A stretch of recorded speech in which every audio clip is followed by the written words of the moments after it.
Di markas geng mafia narkoba, seorang bos bernama Daoba merupakan salah satu penguasa. Ia dengan terang-terangan menangkap polisi yang berani melawan dan menghalangi bisnisnya. Siapapun yang tak mau disuap akan disiksanya hingga tak lagi bernyawa. Di tengah interogasinya, seorang wanita tak dikenal datang dengan penuh pesona. Daoba lantas menjadi tergoda dan langsung mengajaknya bercinta. Namun di tengah persetubuhan yang menggelora, sang wanita tiba-tiba menusukkan pisau ke perutnya. Daoba pun seketika bangkit dan melawan segera. Namun sang wanita rupanya begitu terlatih dan berbahaya. Akhirnya Daoba mengerahkan semua anak buahnya di seluruh kota. Sang wanita pun menjadi lebih ganas dan mampu menumbangkan lawan hingga tak tersisa. Sang wanita kemudian mengejar sang bos yang bersembunyi di ruangan. Daoba lantas langsung menyambutnya dengan tembakan. Sambil menghitung sisa peluru lawan, sang wanita akhirnya berhasil menghantam Daoba yang ketakutan. Sambil tak henti menyayatkan pisau, sang wanita mengingatkan Daoba akan perbuatannya di masa silam, yang mana ia telah membunuh seorang kakak yang tersayang lalu memperkosa seorang gadis secara kejam. Dengan dada penuh dendam, akhirnya sang wanita pun melempar Daoba ke jalanan hingga menjadi bangkai. Setelah kematian kakaknya dahulu kala, sang wanita yang bernama Akira kemudian hidup sebatang kara. Maraknya mafia narkoba di Hong Kong telah menghancurkan banyak keluarga. Balas dendam kemudian menjadi satu-satunya tujuan hidupnya. Akira lantas memberanikan diri untuk menemui salah seorang mafia. Ia bernama Gongfa yang adalah musuh bebuyutan bagi kelompok Daoba. Akira tidak hanya menawarkan uang, melainkan juga tubuhnya agar Gongfa mau membunuh Daoba. Namun ternyata sang bos mafia menolak semua tawarannya. Yang ia kehendaki adalah agar Akira melakukannya sendiri dengan tangannya. Sejak saat itu, Akira mulai dilatih dengan keras setiap hari dan malam. Gongfa melatihnya sendiri dengan penuh pengawasan. Hingga 3 tahun kemudian, Akira datang seorang diri ke markas lawan. Sakit hatinya pun berhasil terbalaskan dengan membunuh Daoba bersama semua komplotan. Namun demikian, Daoba sebenarnya hanyalah seorang tangan kanan. Bos yang sebenarnya adalah kakaknya sendiri bernama Guyan. Kematian Daoba membuat Guyan sangat marah dan merasa terancam. Ia harus segera menghabisi kelompok Gongfa agar hidupnya tenang.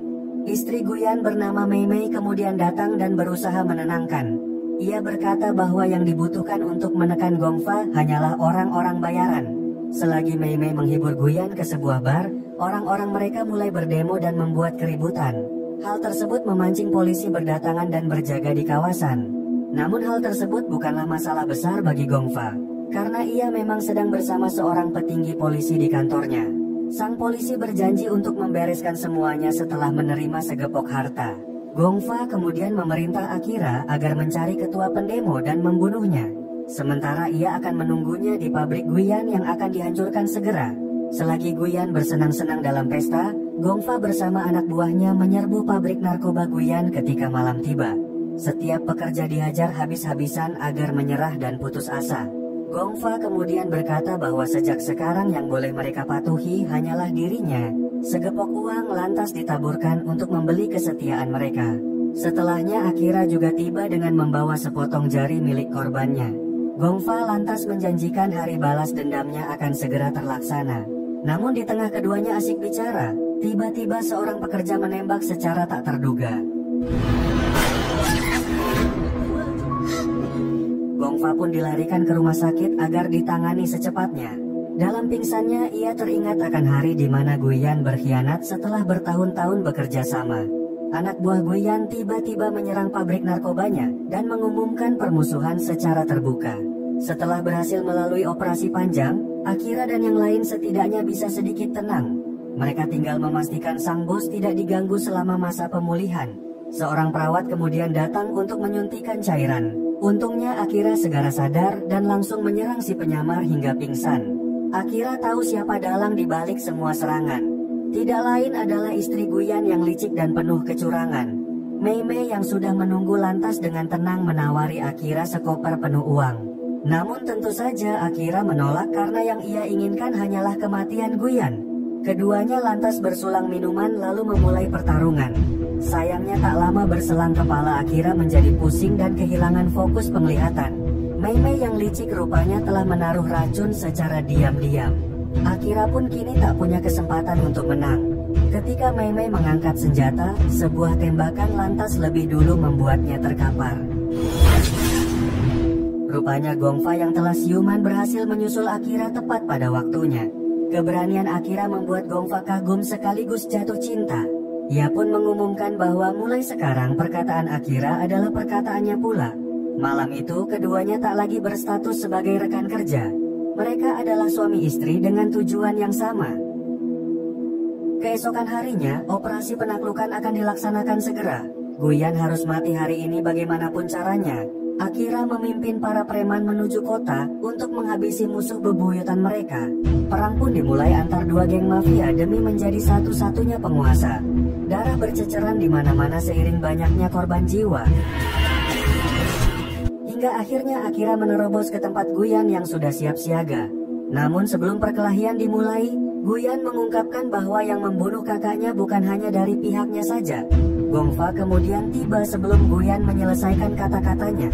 Akira menjadi curiga dan meminta Guyan memperjelas maksudnya. Namun Gongfa lantas menembak Guyan dengan seketika. Kematian Guyan membuat Gongfa menjadi penguasa tunggal. Seluruh Hong Kong pun kini adalah lahan basah bagi kerajaan bisnis narkobanya yang ilegal. Pekerja dan karyawannya makin banyak dengan mengambil alih anak buah Guyan. Kekayaannya pun terus berlipat hingga mencapai jumlah yang tak terbayangkan. Dengan disamarkan lewat buah-buahan, produk narkoba Gongfa terus menyebar ke seluruh kota dan pedesaan. Sementara Akira yang masih merasa janggal kemudian mencoba menemui Gongfa. Namun ia terhenti sebelum masuk dan lebih memilih mengintip lewat jendela. Di lemari rahasianya, rupanya Gongfa menyimpan foto almarhum istrinya yang sangat mirip dengan Akira. Dulu ia telah terbunuh oleh geng Guyan yang mencoba menembak dirinya. Gongfa kemudian memerintah tangan kanannya untuk menghabisi seorang polisi bernama Cheng Hua. Ia berpesan agar jangan sampai diketahui oleh Akira. Ketika malam tiba, sang polisi diikuti oleh orang-orang Gongfa. Namun tiba-tiba seseorang membunuh mereka yang ternyata adalah Akira. Cheng Hua sudah lama mengenal Akira melalui almarhum kakaknya. Ia pun mengajaknya ke atas yang adalah tempat rehabilitasi narkoba. Di sana para orang tua merawat anak-anak mereka yang kecanduan dan bertingkah gila. Cheng Hua memohon Akira agar tidak lagi membantu Gongfa karena narkoba menghancurkan banyak hati orang tua. Masa depan mereka pun menjadi terpuruk sebagai putra bangsa. Setelahnya Akira diajak makan bersama, seolah mereka adalah satu keluarga. Meski sangat sederhana, namun Akira dapat kembali merasakan kehangatan saat kakaknya masih ada. Akira kemudian mual yang ternyata ia sedang mengandung bayi Gongfa. Cheng Hua berpesan agar ia menjaganya karena bayi tersebut tidak berdosa. Akira lantas kembali ke pabrik narkoba dan mengusir semua pekerja.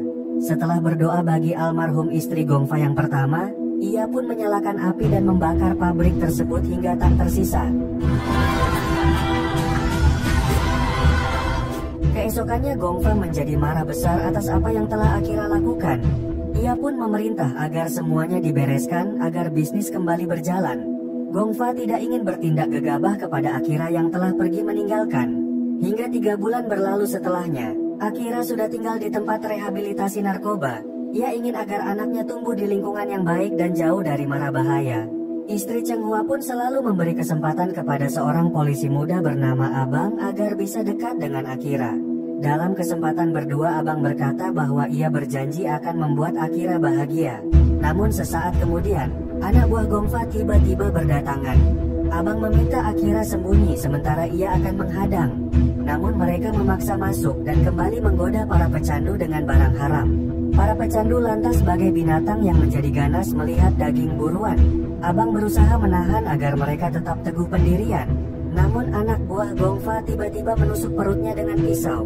Akira pun akhirnya keluar menyadari calon suaminya telah meninggal. Dengan menahan amarah, Akira memerintah anak buah Gongfa agar lekas keluar. Sayangnya mereka menolak sehingga ia pun langsung membunuh salah seorang. Akhirnya terjadi kekacauan bersamaan dengan Akira yang pingsan. Ketika tersadar, Cheng Hua sudah berada di sampingnya sendirian. Akira diberitahu bahwa ia telah keguguran dan tempat rehabilitasi telah dihancurkan. Ia pun memaksa agar dibiarkan pulang untuk melihat keadaan. Akira benar-benar merasa bersalah karena menyebabkan orang-orang baik menjadi korban. Cheng Hua kemudian berkata bahwa dulu kakaknya dibunuh oleh geng Gongfa dan Guyan sebelum bermusuhan.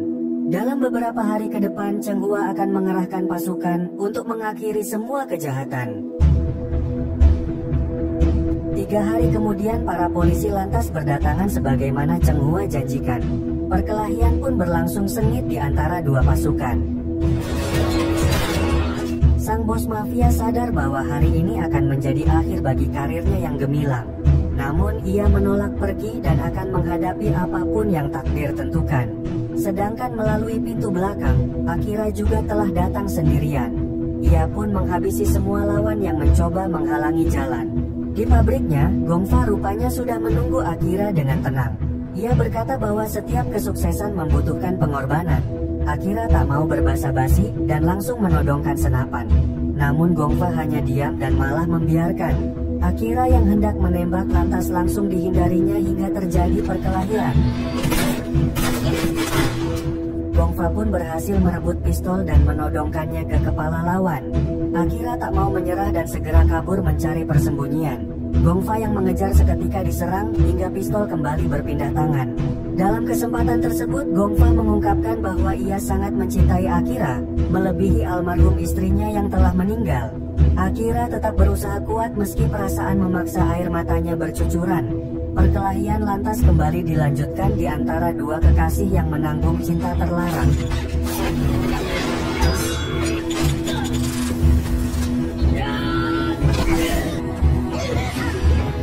Di dalam kenangan kebahagiaan, Akira akhirnya menusukkan pedang menembus perutnya ke perut sang pujaan. Keduanya pun mati dalam kebersamaan menuju keabadian.